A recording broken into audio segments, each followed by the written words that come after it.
Raid sirens have reportedly been heard near Israel's secretive Dimona nuclear site. That's as Israeli Defense Forces claim a surface-to-air missile was launched from Syria. RT's Paula Slier has the details.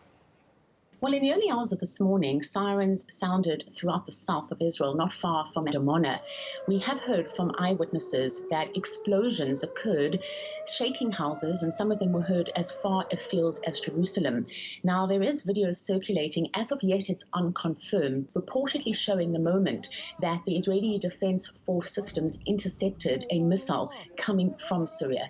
The Israeli army has issued a statement in which it has said that these sirens were activated in a surface-to-air missile that was fired from Syrian territory towards Israeli Air Force jets. It was a counterattack following an earlier attack by these Israeli jets on Syrian territory. And we have heard from the Syrian state media confirming that their air defense systems were activated after Israeli jets reportedly targeted an area in the countryside of Damascus, also in the early hours of this morning. There were 4 soldiers who were injured. There was some material damage, but that most of the Israeli missiles were intercepted. There is speculation as to whether or not the Dimona facility was the target of at least one of these missiles.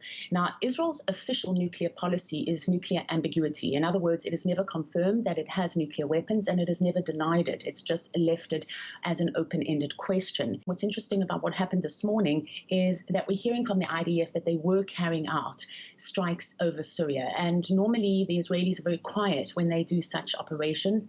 However, in recent months, we have heard the Israeli Prime Minister Benjamin Netanyahu boasting about hundreds of Israeli strikes being carried out in Syria against jihadist militant targets.